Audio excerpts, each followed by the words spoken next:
রান্নাটা কি এখনো শেষ হলো না? হ্যাঁ হয়েছে, তুমি একটু বসো, আমি এখনই খাবার আনছি। না গিন্নি, আমার এখন বসার সময় নেই, এসে খাবার খাবো। গরু দুটোকে খেতে দিয়ে গেলাম, তুমি মায়ের কাজে একটু সাহায্য করো। বেশ, খোকাকে ডাক দিয়ে সাথে করে নিয়ে যাও। না, আজ মাঠে বেশ খাটুনির কাজ। পুরো জমিটা ভালোভাবে চাষ দিয়ে তবেই ফসলের বীজ বপন করতে হবে। বাবা, আবিদকে ডাকিসনি, ওকেও ডেকে নিয়ে যা। মা, সেই সকাল থেকে ভাইকে ডাকছি, কিন্তু কিছুতেই উঠছে না। এত ডাকাডাকির থেকে নিজে কাজ করাই ভালো। একার কত পরিশ্রম করবি বাবা, বড় ছেলেটা আমার বেশ অলস।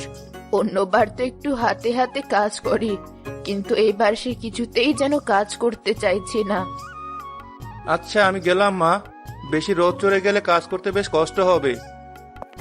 মা, ও মা। এই তো আমি বাসন মাজছি কলতলায়। মা, বাবা মাঠে চলে গেছে নাকি? হ্যাঁ বাবা, তোর বাবা তো একটু আগেই মাঠে চলে গেছে। আমাকে একটু ডাকতে পারলে না? বাবার সাথে আমিও কাজে যেতাম।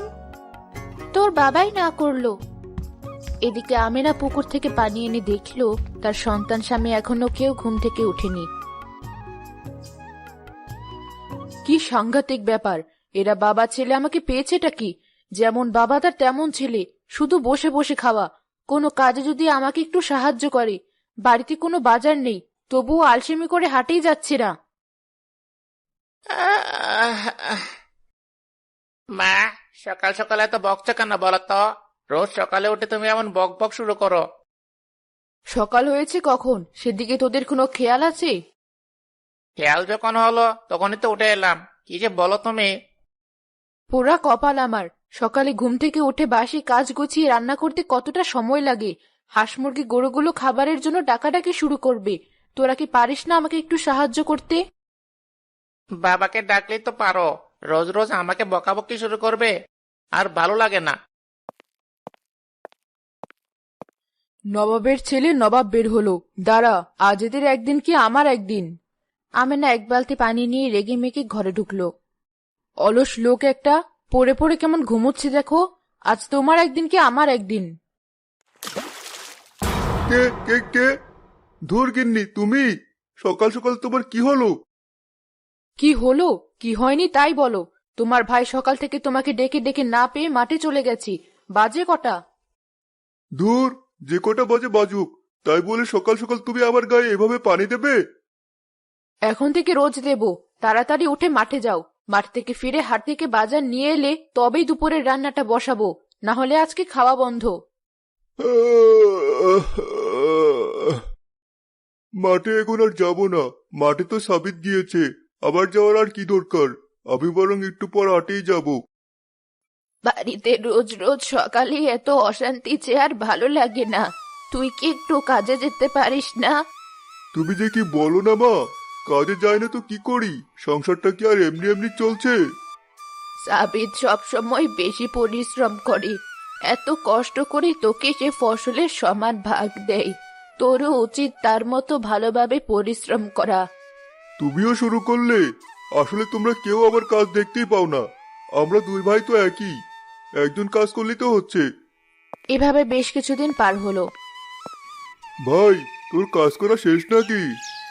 না ভাই, এখনো এই সারগুলো দেওয়া বাকি আছে। ওই পাশটা সার দিতে পারলেই হয়ে যাবে। ফসলগুলো এবার খুব ভালো হয়েছে।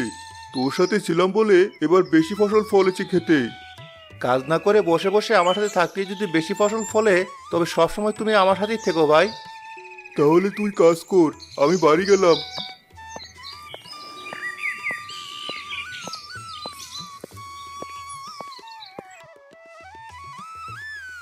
ভাই, এবার ধান তুমি 3 ভাগের 1 ভাগ নেবে, বাকি 2 ভাগ আমি নেব।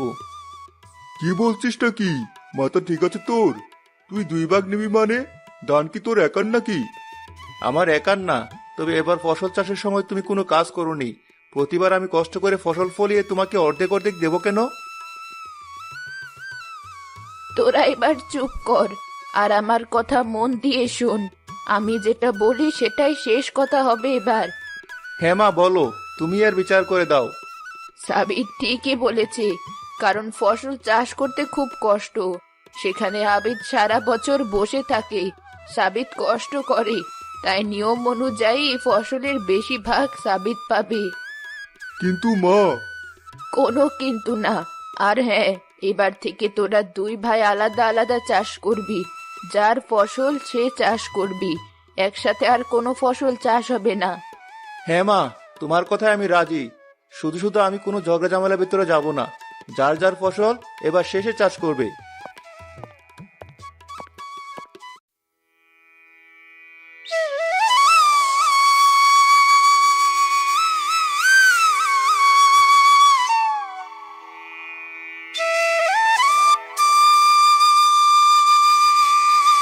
গিন্নি, গিন্নি, আজ তো দেরি করে ফিরলে যে? ক্ষেতটা বেশ কিছুদিন পরে থাকায় বেশ ঘাস হয়েছে, তাই ঘাস বেছে জমিতে চাষ দিয়ে বাড়ি এলাম। এবার কি চাষ করবে? ভেবেছি সরিষা রোপণ করব। বাজারে এবার সরিষার দাম নাকি বেশ উঠবে। তাহলে তো বেশ ভালো হবে। কি চাষ করবে খেতে? এখন আপাতত কিছু চাষ করব না, কদিন পর একেবারে ধান চাষ করব। শুনলে না তোমার ভাইয়ের কথা? সে সরিষা চাষ করবে। ওর সাথে সাথে তো তুমিও সরিষা চাষ করতে পারতে। না গিন্নি, আমার শরীরটা বেশি ভালো লাগছে না, দেখছো না? এই অবস্থায় শরীরের উপর বেশি চাপ দেওয়া ঠিক না। ছেলেটাকে সাথে করে তো চাষ করতে পারো। না না, আমি ওসব পারবো না। আমার মাঠের কাজ করতে ভালো লাগে না। আলীকে দেখে তো কিছু শিখতে পারিস। ওর বাবার সাথে কত পরিশ্রম করে। আমার সাথে কারো তুলনা দিও না তো মা। এজন্য আমার বাড়িতে থাকতে একটুও ইচ্ছে করে না, সবসময় বকাবকি। একদিন দেখবি দু চোখ আমার যেদিকে যায় সেদিকে চলে যাব। তোরা বাপ বেটার বাড়ি থাকিস। বাবা, আমার মতো একটা বুদ্ধি এসেছে। কি বুদ্ধি বাবা? কাকার ফসল সব আমরা নষ্ট করে দেব, তাহলে সে আমাদের সমান সমান থাকবে। ভালো বুদ্ধি বের করেছিস। আজ না সে ক্ষেত থেকে গাছ বেশি রেখে এসেছে, আমরা সারা ক্ষেতে গাছগুলো আবার ছড়িয়ে দিয়ে আসবো।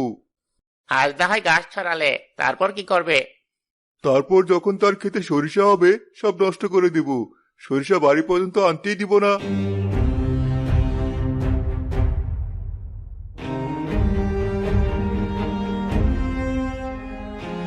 এ কি, এমন সর্বনাশ কে করলো? কত কষ্ট করে গাছ বেঁচেছিলাম। কেউ মনে হয় আমাদের সাথে হিংসে করেছে।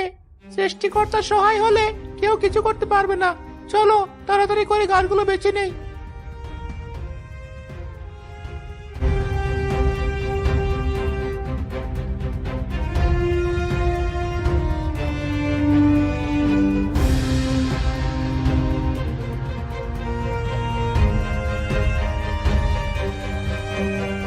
আমাকে ফসল কম দেওয়া, এবার দেখ কেমন লাগে।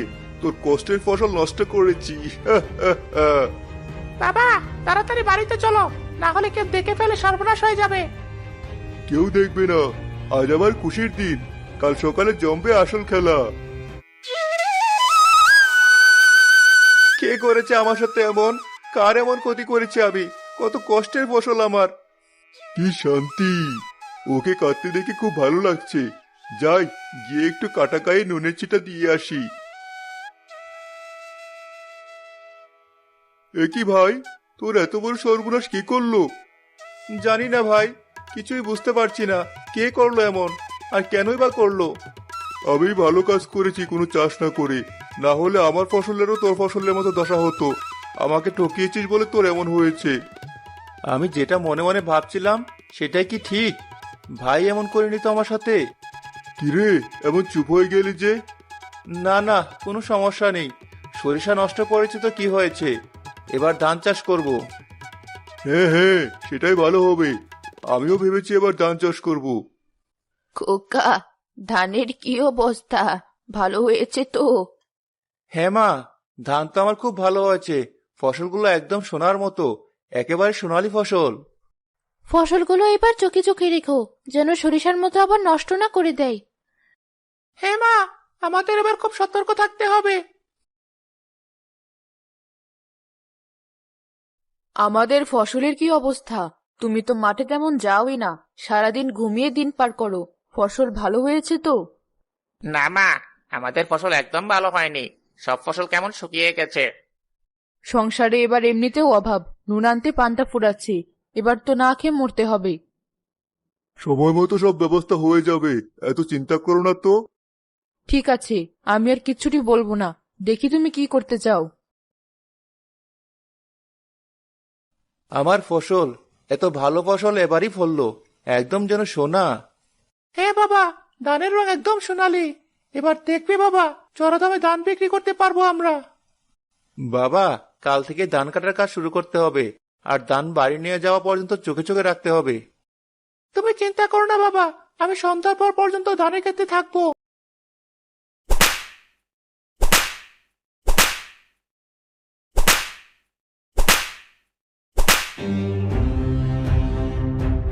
বাবা, আরে তাড়াতাড়ি কাজ কর, সাপের মতো ফিসফিস করছিস কেন? বাবা, দাদিমা। মা তুমি? হ্যাঁ আমি, অবাক হলি নাকি? ইয়ে মানে মা। চুপ কর অসভ্য লোভী ছেলে, আমার ভাবতে লজ্জা করছি তুই আমার ছেলে। আজ বড় বৌমা ধরিয়ে দিয়েছিল বলে, না হলে জানতেই পারতাম না তুই এতটা লোভী আর স্বার্থপর। আমি কাল সকালেই এ বাড়ি থেকে চলে যাব মা, এমন খারাপ মানুষের সাথে আর এক মুহূর্তও না। ভাই, তুই আমাকে ক্ষমা করে দে, আমি তোর সাথে অনেক অন্যায় করেছি, ভুল হয়েছে আমার। আমি সব জানি ভাই, আমার সরিষাগুলো তুমিই নষ্ট করেছিলে। আসলে ভাই, তোমার সাথে আমি কখনো এমন করতাম না। তুমি অলস, কাজ করতে চাও না, তাই মা আমাকে শিখিয়ে দিয়েছিল আমি যেন ফসলের ভাগ বেশি চাই। এতে রাগ করে পরবর্তীতে তুমি আলসেমি না করে পরিশ্রমী হও। কিন্তু কিন্তু পরিশ্রমের বদলে আমি আরো বেশি অলস আর খারাপ হয়ে গেলাম। মা, ক্ষমা করো আমাকে, আমি আর কখনো এমন করব না। আমি এবার থেকে খুব পরিশ্রম করব, এমন সোনালী ফসল আমিও চাষ করব। ঠিক আছে, আমি তো আমার ছেলেকে এমনই দেখতে চেয়েছিলাম। এই ফসল আমরা দুই ভাই সমান ভাগে ভাগ করে নেব, আর পরবর্তীতে দুই ভাই ভালোভাবে মনোযোগ দিয়ে চাষ করব। আমিও এখন থেকে তোমাদের সাহায্য করব বাবা, আর আলসেমি করব না।